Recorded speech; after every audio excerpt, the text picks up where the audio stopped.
Hello, everyone. Welcome back to Real Wisdom Artificial Intelligence.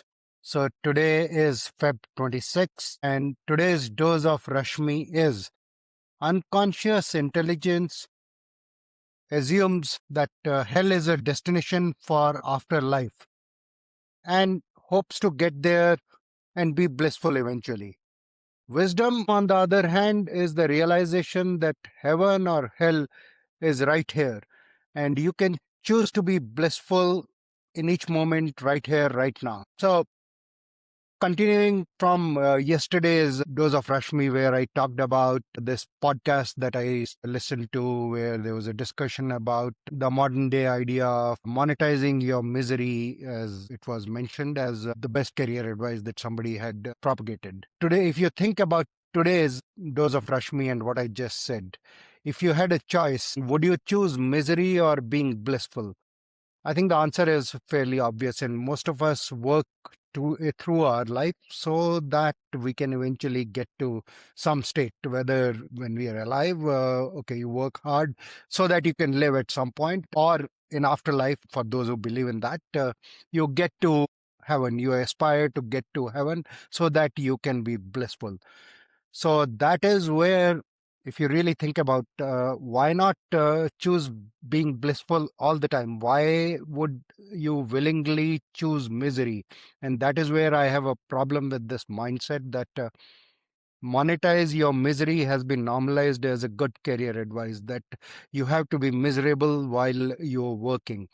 And what that has led to is this idea of jobs where everybody is, in a way, willingly choosing hell while we are right here, versus we have the option to be in a state where we are in complete alignment in terms of whatever we do as across our body, mind, emotions, and energy. And that is the state of bliss, when you are operating from a complete alignment across your body, mind, emotions, and energy. You are blissful, and then you don't have to really worry about getting to heaven in afterlife. You are blissful right here, right now, and it is honestly as easy as that. That is why, through my own journey and recovering from a health crisis, and I've written about this, I came across this concept of ikigai, which is about do what you're really passionate about, do what you're good at, do what the world needs. And yeah, sure, in the process, you want to do what you get paid for. However, as long as you're doing one of these things, you are not really retired. And this modern day idea that you have to work hard and work on something that makes you miserable so that you can earn your money, that is what we get identified with. And then we choose to live outside of that work persona, where we do things we are passionate about. And usually we are doing things that we are good at also outside of the work persona. We are not really, in terms of what we are working, it is just to get paid. We are not doing what we are good at. And we are not really doing anything for the good of the world. We are typically just very self centered in terms of whatever the idea of self we have constructed, whether it is just yourself or your immediate family. And what that ends up creating is, anytime all of these are not in alignment, that ends up creating a conflict. And that ends up creating a karmic footprint, which is effectively a stored memory and stored energy in your body. And that will eventually manifest itself as some disease. And that is hell that you've created right here, right now.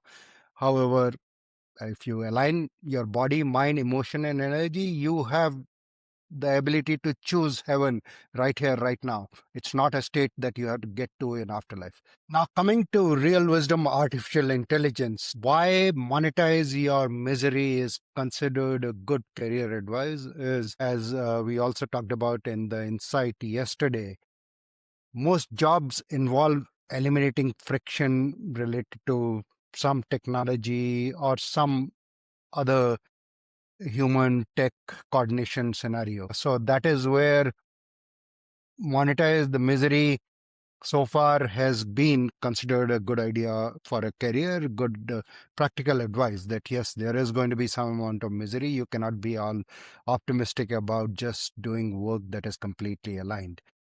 However, this is precisely where I believe AI represents a breakthrough.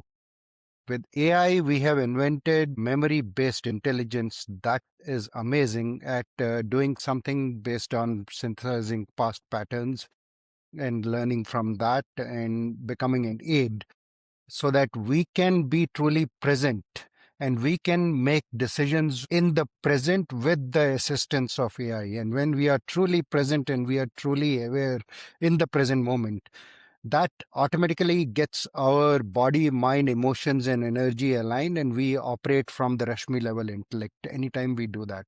And that is where I truly believe that AI offers that inflection point where we can let AI handle all the friction.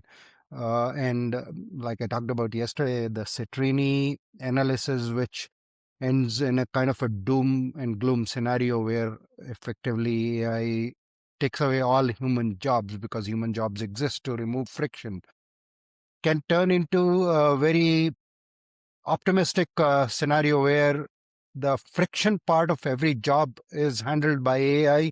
So we all get free to do things that we are really passionate about, that we are very good at, that the world needs. And yes, there'll be economic value created out of that. Thank you.